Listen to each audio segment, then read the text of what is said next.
Okay, Assalamualaikum warahmatullahi taala wabarakatuh dan selamat sejahtera.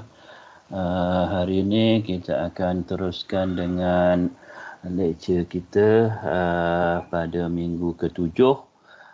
Tapi lecture yang ke-6 kita sambung Contractors Obligation After Completion.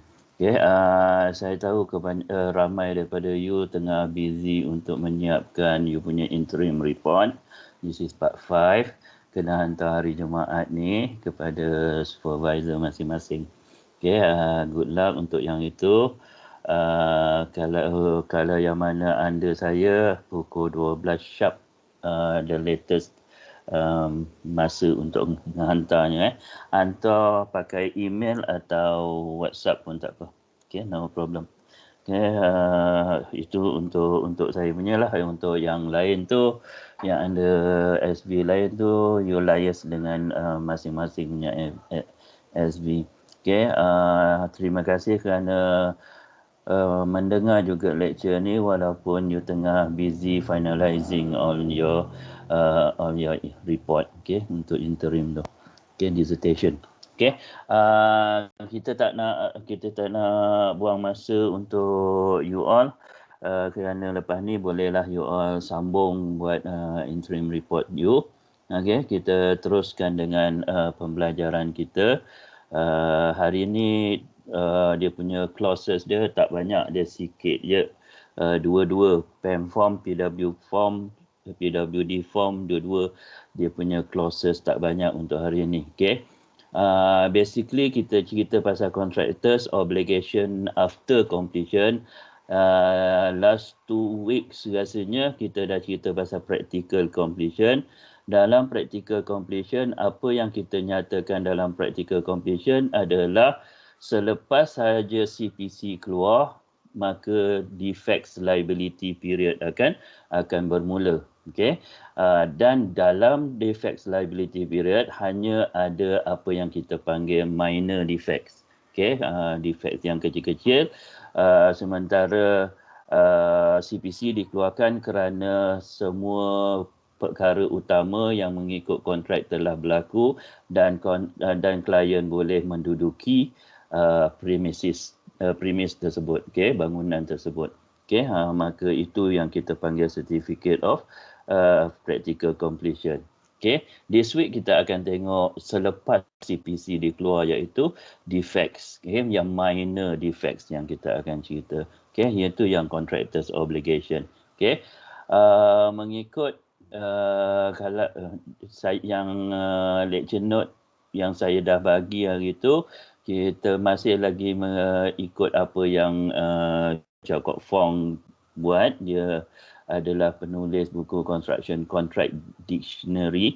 Okay, tapi dictionary ni quite good sebab dia define everything dengan explain sekali. Jadi kita tak payah nak cari tempat lain, tapi satu je kebanyakannya on Singapore punya contract, dia example dia on Singapore. Jadi saya buang bahagian yang example tu, saya try masukkan yang kita punya clauses. Okay, alright. Contractors obligation after completion adalah defects liability period. Okay, untuk Malaysia kita ambil perkataan defects. Apa maksud defects? Defects any aspect of goods or a building imperfect, faulty, or which fails to comply with the requirement of the contract, code of practice or statute. Okay, tapi yang kita nak masuk ni defects on overall defects. Dia tak cerita defects during defects liability period. Dia cuma ceritakan pasal defects on overall. Yang kita nak masuk untuk hari ini adalah defects yang minor. Okay, yang ini semua defects. Dia termasuk major defects, termasuk minor defects. Jadi ayat yang sama, tapi kena masukkan perkataan minor yang tak effect apa yang klien boleh duduki. Kalau klien dah boleh duduki, maka dia adalah minor defects afterwards. Yang itu yang kita nak cari. Okay, dalam kontrak defects ada dua. Okay, Tapi kebanyakan kontrak dia cerita pasal latent defects rather than pattern defects. Okay, dia ada dua defects. Satu pattern defects yang kita boleh nampak. Defect tu terus bila kita buat kerja je terus nampak defect tersebut. Hairline crack lah, plaster tak cukup tebal lah, atau painting tak cukup tebal, kita boleh nampak plaster lah. Yang itu basically adalah defects. Okay. Yang kedua adalah latent defects. Latent defects dia by time baru dia keluar. Okay. Masa kita pasang dia tak nampak. Okay. Ni terutama kat tiles. Tiles bila kita pasang dia tak nampak, tapi kemudian tiles tu tanggal. Okay, yang itu juga adalah basically defects yang kita panggil latent defect. Jadi kita tak tahu sama ada pattern defects, pattern dengan latent defects ni dia ada dua sebab utama. Satu on design, satu on pemasangan. Pemasangan dia punya defects falls on contractor.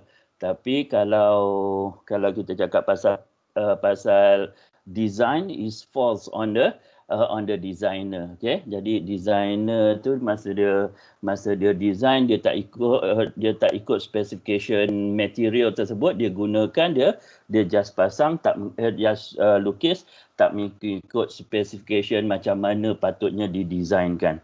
Okay, itu yang kita cakap pasal design fault atau design defect.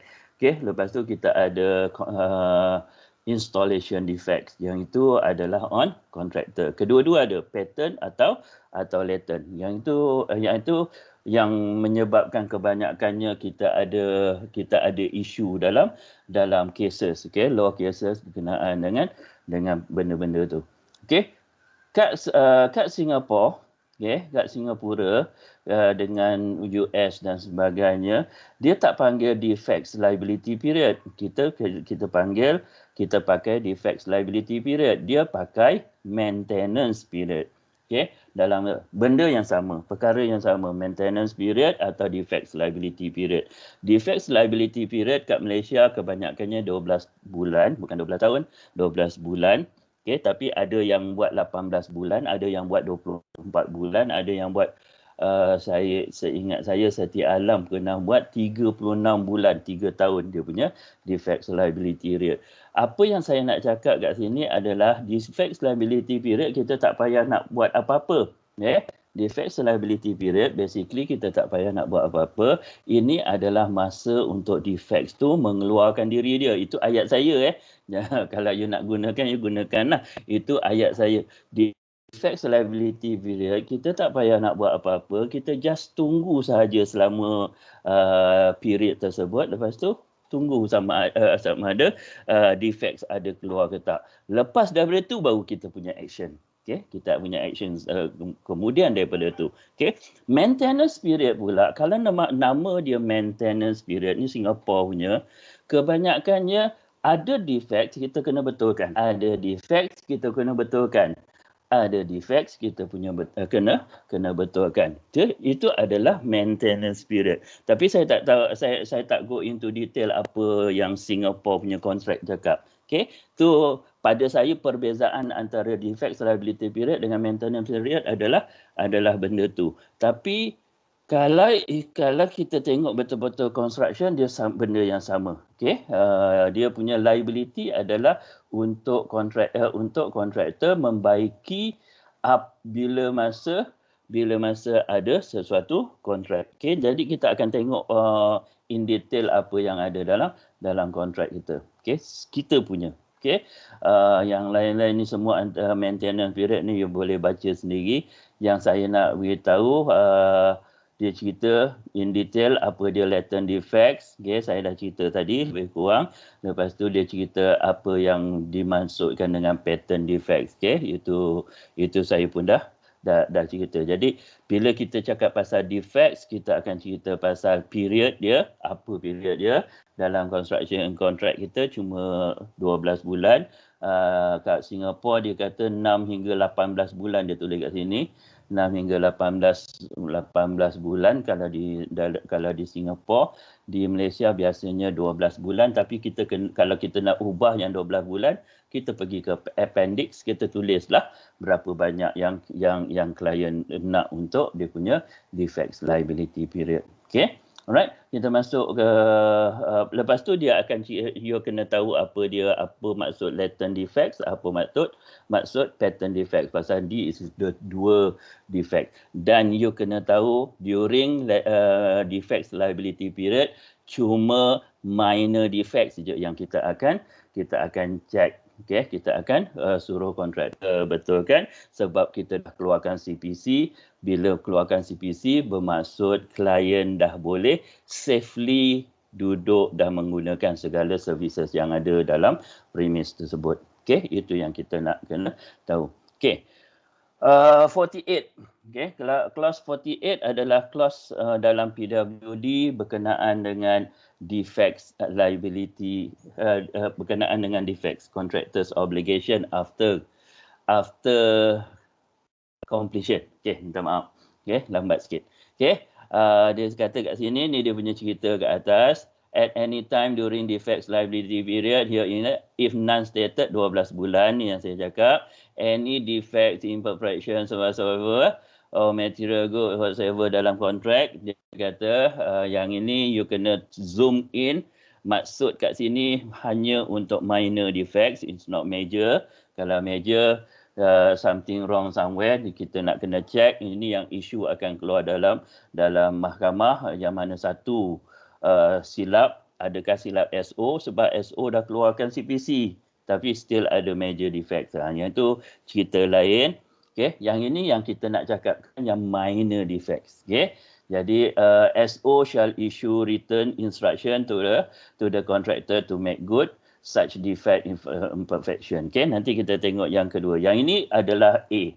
Dia ada dua cara untuk kita suruh kontraktor baiki defects. Ni cara A. Cara A, keluarkan apa yang dipanggil instruction.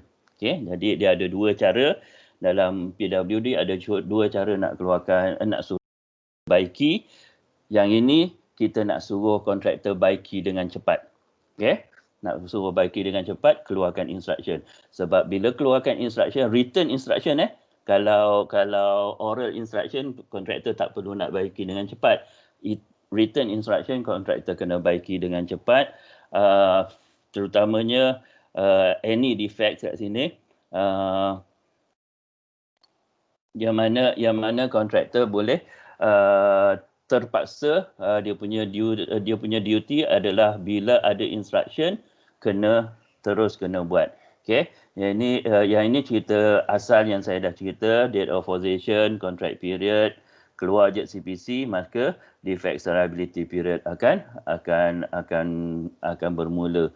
12, biasanya 12 bulan. Lepas tu kat belakang ni ada lagi lah yang mana kita akan tengok dia punya cerita kat sini. Okey. 481A ada di sini. Okey. 481A ada kat sini. Yang kat sini sebelah kiri adalah untuk 481B.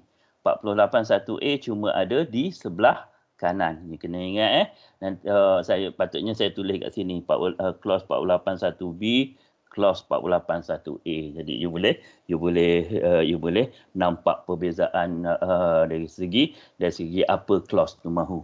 Okey, clause 481A kata, okey, selepas CPC, during CPC, okey, selama 12 bulan, kalau SO dapati these defects kena buat dengan cepat, okey, these defects kena buat dengan cepat, maka SO akan keluarkan instruction. Bila keluarkan instruction, terus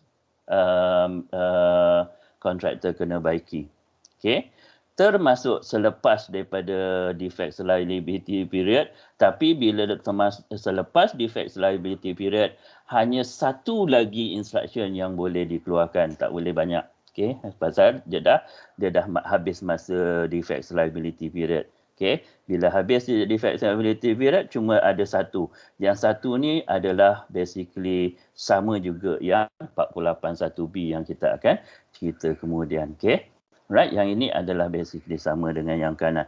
Okay, yang ini yang 481A kata. Okay, tapi yang ini bermaksud kalau defects tu nak dibuat dengan cepat.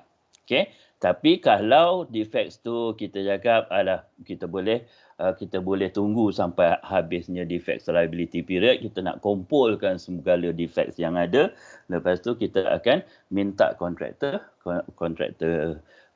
buat sekaligus. Okay, yang itu adalah basically 481B. Okay, 481B ni dia punya cerita. Malah saya nak baca, you tengok apa benda sama tak dengan apa yang saya lukiskan. Okay, CPC keluar, defects liability period. Ini adalah masa defects mengeluarkan diri dia seperti yang saya cakap.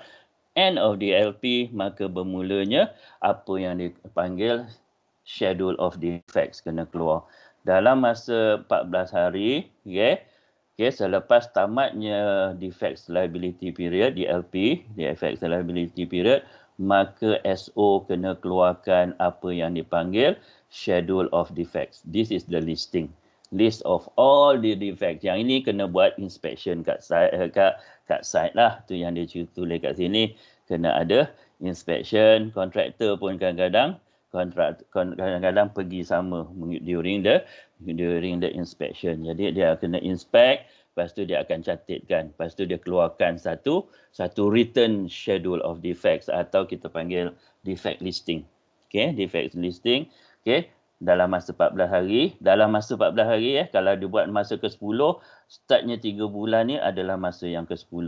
Dia keluar pasal dia cuma keluarkan satu listing. Jadi untuk instruction yang sebelah 481A tadi, kalau ada instruction during ni cuma satu instruction.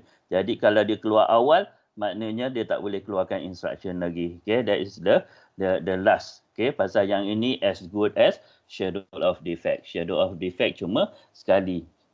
Kenapa jadi macam tu? Sebab period ni adalah period liability untuk defects keluar. Okay, yang itu yang kita anggap period ni kita anggap defects dah cukup keluar. Okay, selepas daripada tu cerita lain.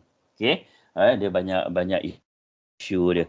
Yang ini kita cakap kita ikut kontrak adalah 12 bulan. Kalau you nak lama lagi, you tulislah kat dalam appendix tu berapa lama yang klien nak. Okay, jadi yang ini adalah dalam masa 14 hari. Lepas 14 hari, kontraktor ada apa yang dipanggil 3 bulan untuk membaiki, make good defects.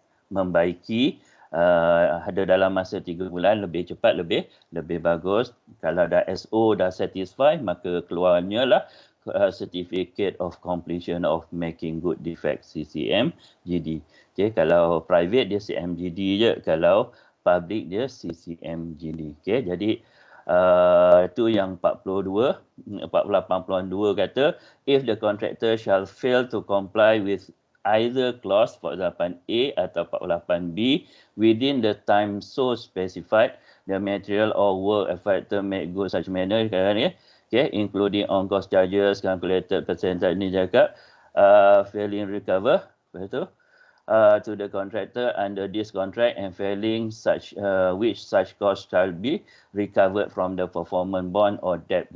Jadi apa yang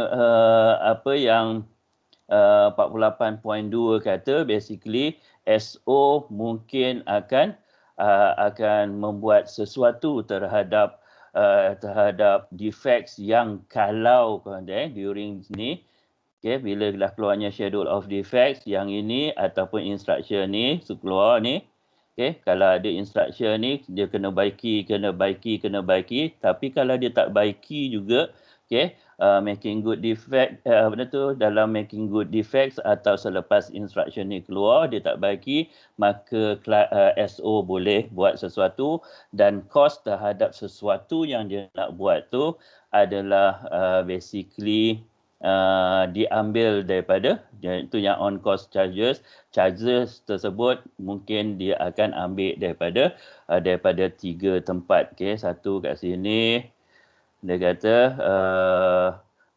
recovered, okay, dalam money become due, tu satu, money become due. Yang kedua recovered from performance bond. Yang ni you underline kat mana-mana. Kalau ada buku saya, kalau you dah print out ke apa, you underline kan. Jadi duit yang diguna pakai untuk SO membaiki kecacatan yang tidak dilakukan oleh kontraktor, okey, setelah satu instruction keluar, yang kedua schedule of defects keluar. Kalau dua ni kontraktor tak mau buat atau tak buat, maka SO boleh buat sesuatu, okey, terhadap dia supaya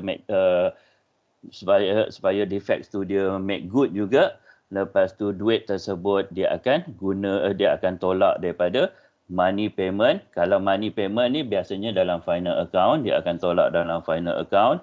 Kalau tak cukup juga, dia akan tolak daripada performance bond, dia ambil daripada performance bond. Dan kalau tak cukup juga, dia akan minta arahan daripada mahkamah untuk declare kontraktor membayar hutang sebagai hutang. Okey, itu 48.3. Okey, right, itu 48.2 kata.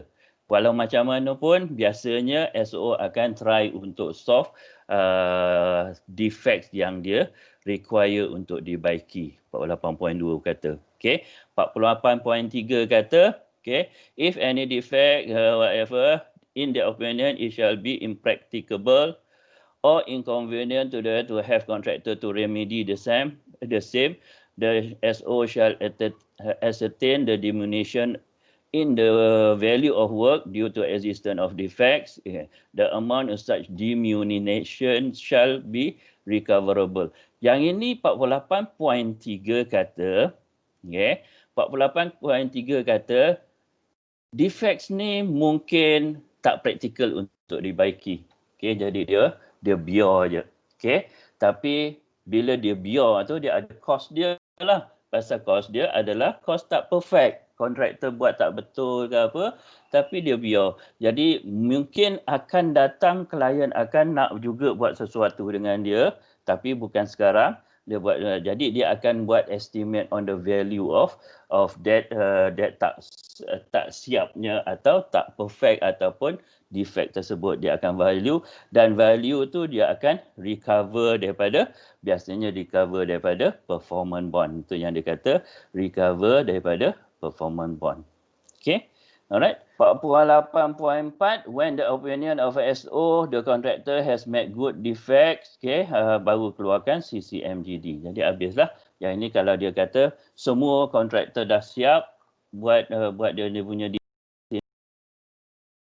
defects liability period of any instruction made, maka keluarnya CCMGD setelah yang terakhir setelah 3 bulan dia making good defects. Okay, itu dia punya cerita. Okay, now saya nak balik kepada 48.2. Okay, 48.3 tadi saya cakap tadi, defects tu dibiar. Okay, 48.3 ada certain defects, dia kata yang ini tak mustahak untuk dibaiki sekarang. Okay, klien kata tak apalah, dia akan buat kemudian, kita biarkan macam tu, tapi ada cost dia. Okay, tu yang nak kena kira dia punya cost. 48.2 kita cakap tadi, SO walau macam mana pun kata defect tersebut mesti dilakukan walaupun kontraktor tak nak buat. Okay, jadi apa yang SO boleh buat? Biasanya SO akan panggil kontraktor lain akan buat.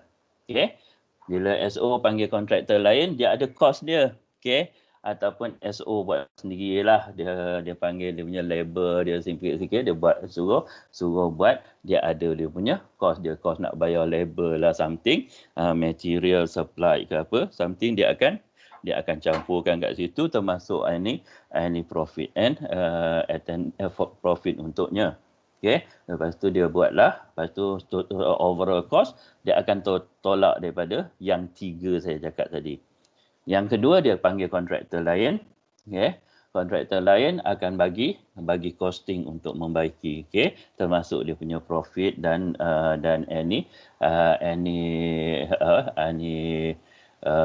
overhead yang dia akan apply. Okay. Jadi yang itu juga akan recover daripada 3. Jadi clause 48.2 kita panggil kontraktor lain atau buat sendiri. Okay. Klien buat sendiri atau ambil kontraktor lain, kos dia akan tolak daripada 3 tempat. 48.3 dia biar. Okay. Dan tapi duit tersebut, okay, duit tersebut tapi kerja tak siap tu mesti ada costing dia, cost dia yang akan dia tolak daripada performance bond, minta tolong.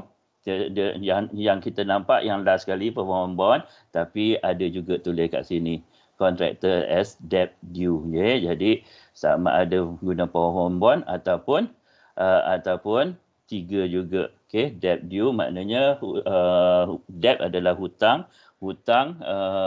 sama ada kita letak dalam final account ataupun kalau tak cukup kita ambil daripada performance bond. Kalau tak cukup juga kita boleh apa yang kita panggil kita boleh minta mahkamah cakap suruh kontraktor bayar sebagai hutang. Okay, right? Itu apa kata PWD. Simple, very very straightforward. Okay, yang paling penting you kena faham structure yang ni. Okay, jadi structure yang ni 48.1A sebelah kanan, 48.1B sebelah kiri. Lepas tu you kena tahu apa jadi kalau kontraktor tak nak buat defects. Okay, setelah schedule keluar atau setelah instruction keluar, kalau kontraktor tak nak buat, apa jadi? Itu yang kita ada 48.2 dengan 48.3. 48.4 adalah CCMGD. Okay, that's it. Okay, alright, senang straightforward. Okay, sebab tu saya cakap clause ni clause cepat. Okay, lepas tu kita tengok PAM form 2018. Okay, any defects appear within defects liability period, contractor not later than 14 days. Dalam PAM form, dia tak ada instruction. Okay, instruction untuk baiki. Jadi PAM form dia cuma recognize ada defects saja, kena wait defects liability period. Okay, right? Defects liability period. Lepas tu end of defects liability period, keluarnya schedule of defects sama juga dengan yang tadi, tapi yang berlainan dengan yang 481B tadi. Ni 481B yang berlainan cuma making good defects. Untuk JKR PWD making good defects dia 3 bulan. Tapi untuk PAM form defect making good defect dia cuma 28 hari sahaja. Okey, dia cuma ada 28 hari je. Jadi itu dia punya cerita dia. Lepas tu keluarnya CMGD, Certificate of Making Good Defects. Okey.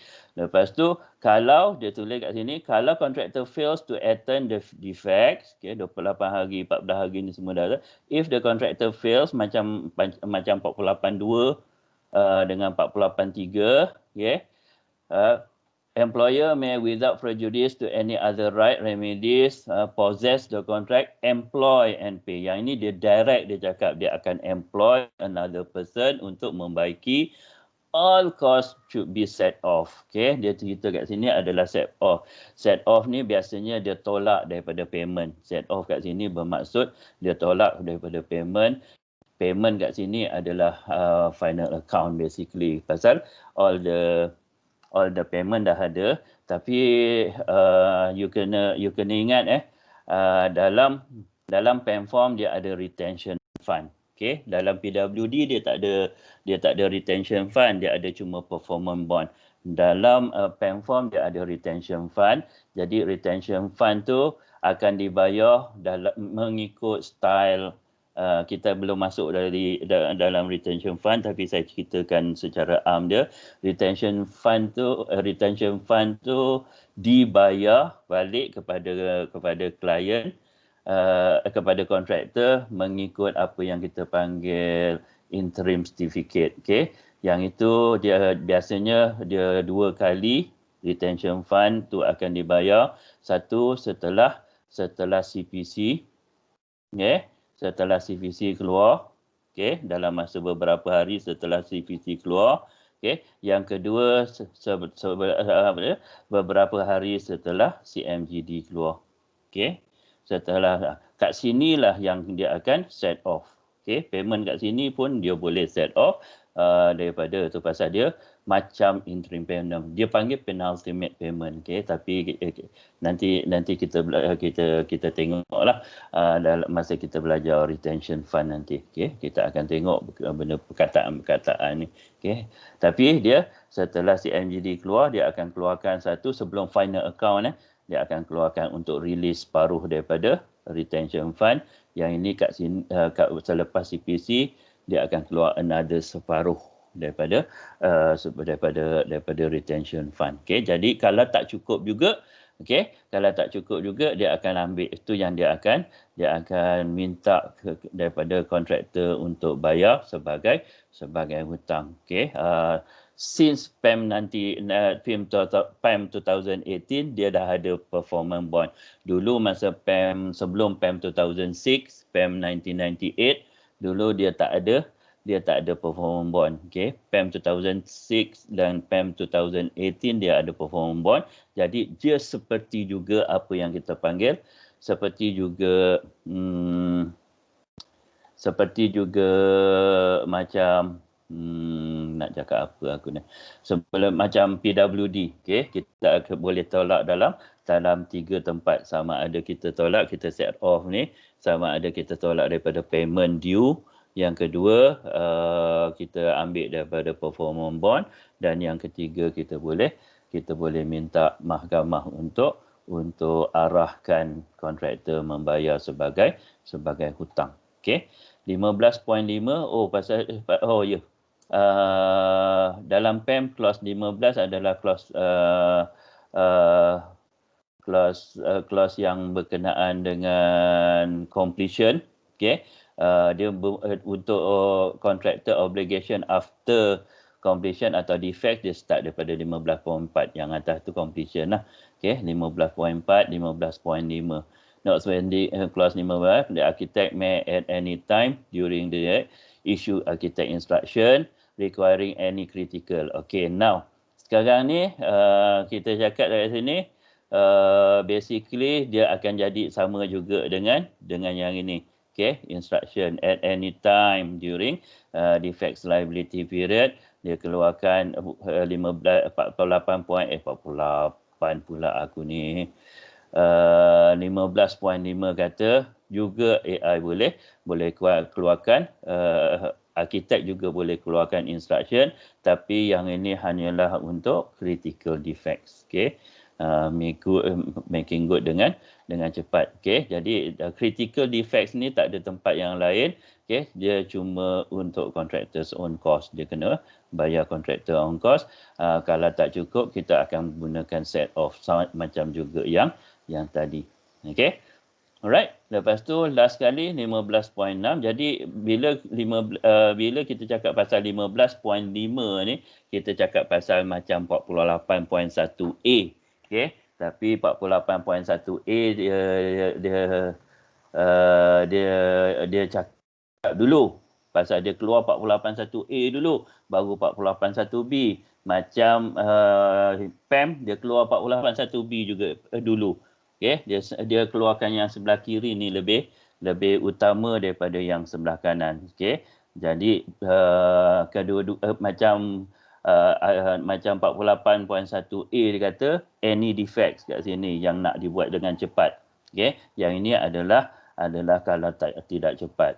Okey, untuk JKR untuk PAM, dia cakap instruction hanyalah untuk critical defects. Okey, yang nak kena baiki, critical defects yang nak kena baiki, dia akan keluarkan instruction at any time. Okey, during defects liability period, maknanya during ni saja. Yang ini tak wujud. Okey, pasal pada PAM, bila dia dah keluarkan yang ini, dia baik might as well dia keluarkan schedule of defects. Sebab tu dia katakan yang sebelah kiri dulu rather than yang sebelah kanan. Okey, dalam JKR dia lebih penting kepada instruction, dia lebih penting kepada defects yang nak kena buat cepat. Okey, tapi sebab tu bila adanya defects kat sini, yang ini adalah as good as the final schedule of defects. Okey, right? Itu yang kita dapat bezakan antara PEM dengan JKR. Okey, right. 15.6, upon completion of making good all defects, the contractor shall forthwith given notice to the architect to that effect. The architect shall within 14 days do the same. Okay. Yang ini setelah keluarnya CMG, setelah selesainya kontraktor membaiki defects, make good defects, apa yang arkitek boleh buat adalah salah satu daripada dua perkara. Kontraktor kalau arkitek kata daripada no defects or the contractor has made good semua defects, maka CMGD akan keluar, certificate of making good of defects akan keluar. Okey, dan certificate tersebut juga akan diberi kepada employer dan NSC kalau ada. Okay, kalau tak siap, okay, defects have not been made good, the architect shall give written notice to the contractor with copies stating the reason of non-issuance. Jadi dia tak bila selesainya, tapi dia kata defects itu tak siap lagi, dia akan keluarkan dia tak akan keluarkan certificate of making good defects, tapi dia keluarkan reason kepada tak siapnya. Okay, bila reason tak siap tu is contractor kena siapkanlah sebelum dia dapatkan certificate of making good defects. Sebab certificate of making good defects dia keluar, maka contractor akan release segala burden yang ada, dan dia akan dapat juga apa yang dipanggil the last retention fund punya bahagian. Okay, itu biasanya yang kontraktor nak kontraktor nak. Okay, sebelumnya final account dikira. Okay, pasal final account dia takes time. Okay, 3 bulan, 6 bulan. Nanti kita tengok on contract. Okay, apa yang cakap. Okay, saya dah baca dah, tapi saya tak berapa ingat. Okay, 3 bulan ke 6 bulan dia punya duration untuk membuat final account. Okay, jadi masa tu lama. Okay, jadi apa yang kita akan buat adalah jadi kontraktor dia nakkan juga measure of dia punya duit. Jadi dia mesti nak kena buatkan untuk dapatkan apa yang dipanggil CMGD. Okay, ni masuk ni adalah termination. Kita akan buat selepas apa yang kita panggil semester break. Next week is semester break. Jadi next week tak ada kelas. Setelah semester break kita akan buat this termination of contract. Dia ada by employer dan by contractor. Kita akan tengok lebih kurang dalam masa sejam lah kalau dapat. Kita akan tengok, kita akan bincangkan perkara ni. Okay. Saya tak nak termination ni dia panjang. This is the most dalam semester ni dah yang paling panjang sekali dia punya clauses dia, sama ada PWD ataupun JKR ataupun PEM sama je, tapi PEM dia pendek sikit daripada PWD sebab dia ada 2 clauses, okay, by employer dan by contractor. Okay, dia semua in one syllabus. Okay, jadi saya mungkin akan ambil perkara-perkara yang penting sahaja dalam bab termination tu next week lah. Okay, next week after break lah punya kita. Ni adalah contoh-contoh CCMGD. Okay, ni CCMGD yang contractor JKR punya. Okay, ni dia keluarkan, ni contoh dia. Okay, yang kosong punya ni dia punya appendix. Okay, appendix kita tengok yang kita nak cari kat appendix ni adalah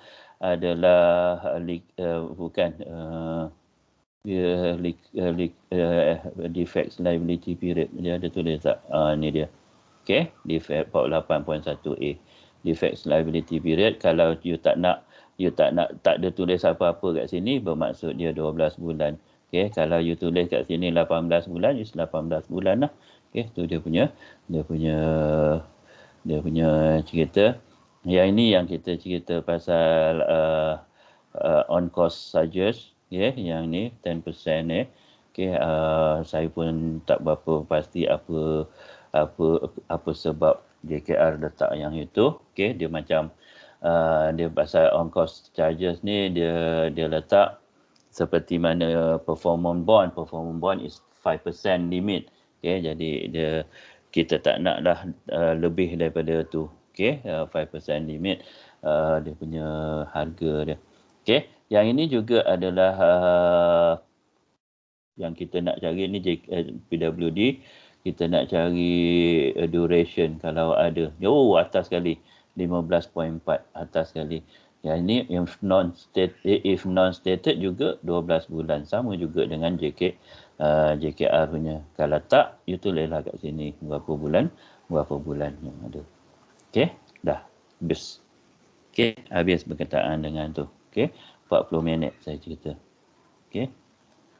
Ada apa-apa persoalan? Okey, 32 campur 9. Ramai juga. Okey.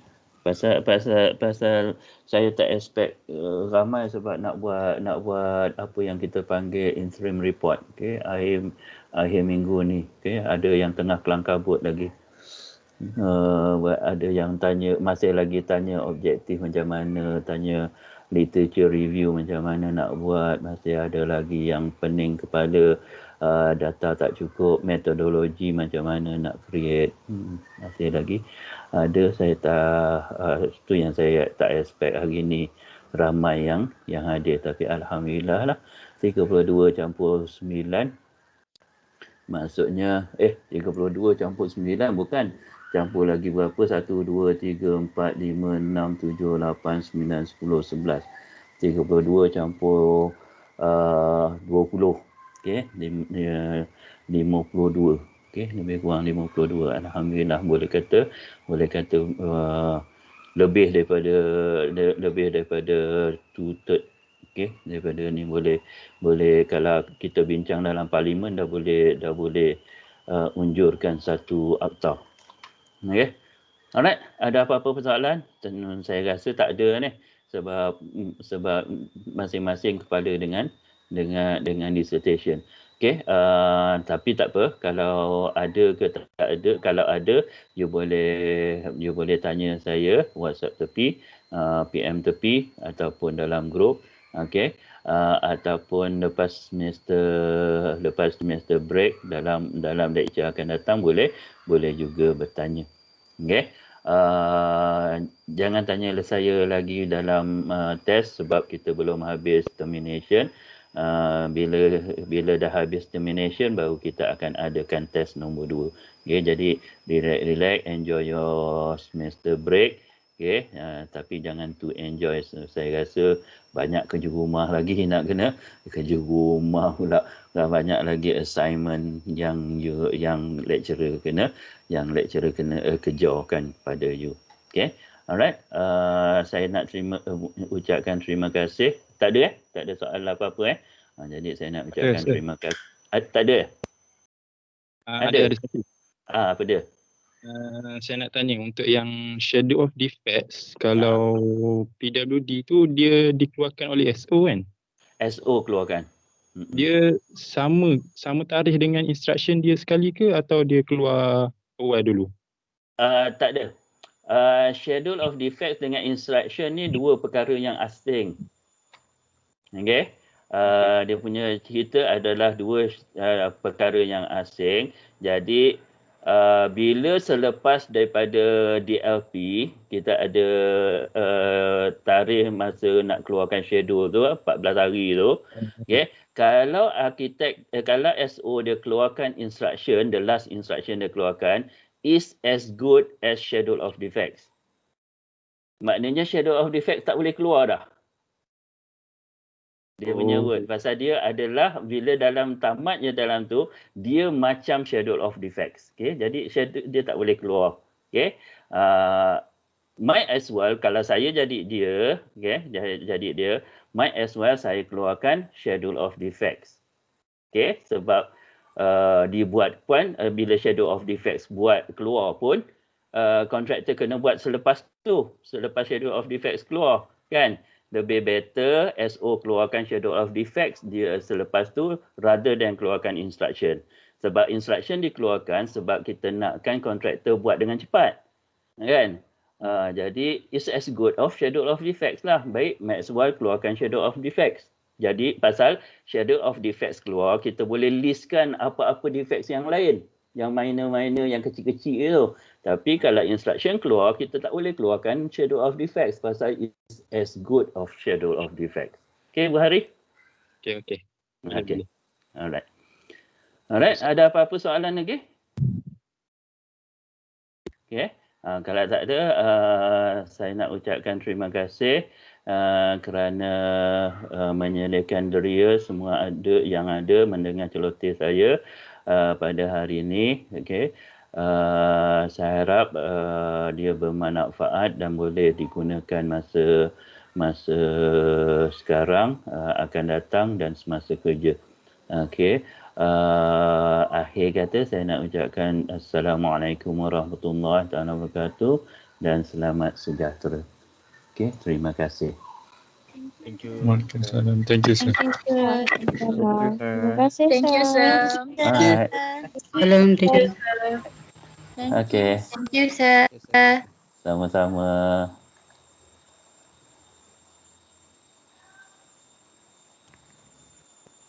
Sir, Ya, saya. kalau untuk consultation, nak tanya apa, sir? Dekat SV? Consultation. Pasal nak isi buku consultation tu. Macam tesis kan, kita consult kan. Nak tanya apa dekat Ya, biasa je lah.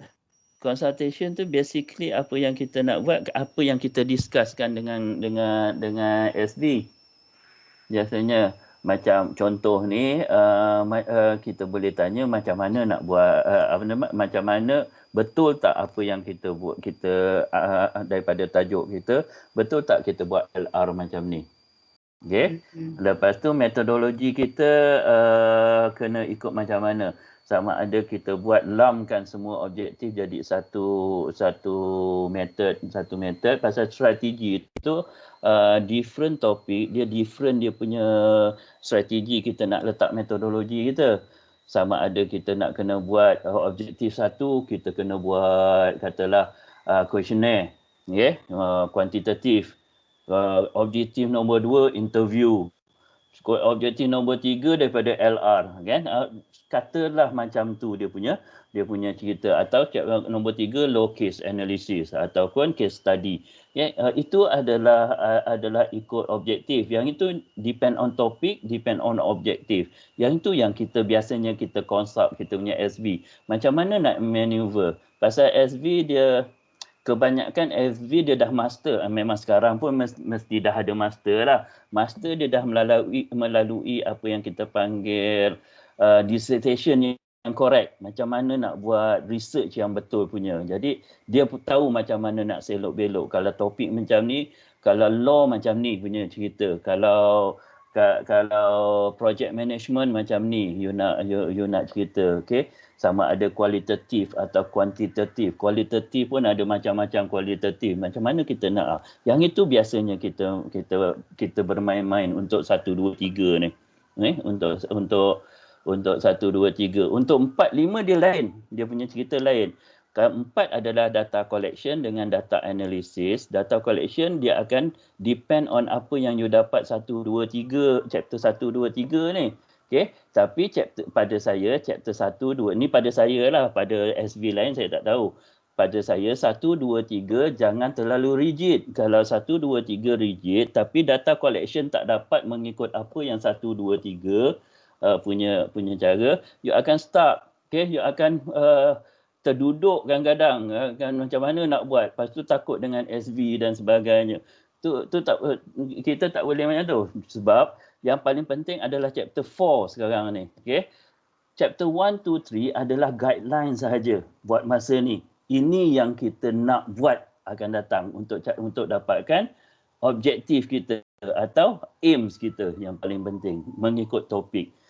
Itu adalah guideline. Tapi kalau guideline tak dapat, kita kena maneuver mengikut apa yang kita dapat dalam data collection supaya, tapi still aim kita kena dapat. Objektif mungkin akan berubah tapi aim mesti sama. Okey?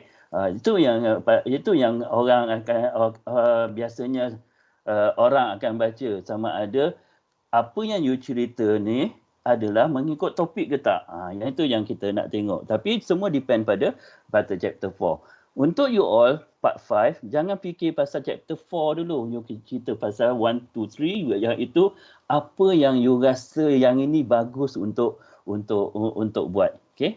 Teruskan dengan tu, tapi sebenarnya kena bincang dengan SB. Itu yang SB punya input kena ada. Okay? Dia consult. Tapi tak apa. Sebab tu kami orang minta you hantar interim. You buat interim dulu. Hantar pada dia. Katalah hari Jumaat ni hantar pada dia. Dia akan komen. Okay? Dia kata ni tak betul, ni kena buat. Markah still adalah 15% tu atas SB punya markah lah. Okay? Saya tak nak masuk campur antara tu lah. Pada saya, markah tu should be tinggi. Okay? Dia akan jadi rendah sebab kalau apa yang kita komen kan student tak buat, itu akan jadi. Tapi for now patutnya dia tinggi. Kita akan tengok apa yang kita komen student akan buat ke tak. Okay? Sebab kita tahu macam mana selok belok nak buat research ni based on topic you. Okay? Boleh? So kiranya problem statement objektif dengan LR tu kena relate lah rasa kan? Biasanya everything kena relate. Yang paling penting LR tau, Akmal. LR. Pada saya. Sebab apa tau? LR adalah perkara yang you kena absorb semasa you buat chapter questionnaire, you buat instrument. Okay? Sama ada you buat questionnaire atau interview punya question. Semua based on LR. Okay? Jadi apa yang you dapat kat situ, itu yang biasanya kita akan persoalkan. Okay, tapi depend on you punya objektif lah atau aim. Sama ada you nak buat kita pakai hypothesis punya style atau you nak buat question research question punya style. Saya lebih suka untuk you all, saya suka pakai research question. Pasal hypothesis very very scientific. You kena prove your punya statement tu betul atau tak betul. Itu banyak scientific dia. Okay, dia punya curve lah apa semua. Even kalau you pakai kuantitatif pun you akan buat scientific dia. Okay, tu yang kita pakai SPSS dan sebagainya. Kalau kualitatif kita pakai Mendeley lah apa benda tu. Kalau nak pakai, saya tak, jangan tanya saya, semua saya tak reti. Okay, saya cuma reti SPSS je. Tapi saya cuma reti guna SPSS. Yang lain semua saya guna Excel biasa je. Okay? Itu yang saya cakap. Memang semua kena relate. For now kena relate. Tapi depend on data collection. You kena fikir macam ni lah. You all semua kena fikir macam ni lah. Sekarang ni, mengikut topik you, yang paling bagus adalah interview. Okay? Sekali tiba-tiba you masuk part 6 besok, pasal part 6 nak buat data collection dan sebagainya, pandemik tak habis lagi. Bila pandemik tak habis lagi, kita tak boleh nak keluar, nak rentas negeri ke apa semua, tak boleh nak buat interview. Okay, which is you punya topik, aim for that. Jadi you kena ubah you punya research methodology. Katalah you ubah kepada kuantitatif, you buat Google Form, you blast dekat FB ke, dekat social media lain, you buat random sampling. Okay, tu dah lain dah jadinya. Okay, jadi yang itu yang saya cakap, bila berubah yang itu, chapter 1, chapter 2, chapter 2 basically tak berubah, chapter 1 and chapter 3 akan ubah. Okay, mengikut keadaan semasa. Sebab tu budak-budak part 6 sekarang ni, semua yang under saya minta tukar kepada kuantitatif rather than kualitatif. Okay, pada saya guna kualitatif, saya suka guna kualitatif, tapi oleh kerana pandemik ni kita tak boleh nak buat, melainkan kita interview online, face to face, pakai Gmeet ke Microsoft Team dengan orang tu, which is nak cari masa ke apa, dengan tak ada kerjanya dia orang kan susah sikit lah. Okay, jadi the best way adalah kuantitatif guna Google Form. Hantar blast. Okay, tengoklah berapa banyak yang dapat. Okay, boleh? Boleh, Mas? faham, sir. Okay. Terima kasih, sir. Sama. Right, itu yang saya fikirkan lah. Okay, ada apa-apa persoalan lagi? Dissertation tak apa. Okay, apa-apa sajalah. Tak ada kot, sir. Ya, tak ada. Okay. Tak ada, kita boleh berhenti di sinilah. Okey.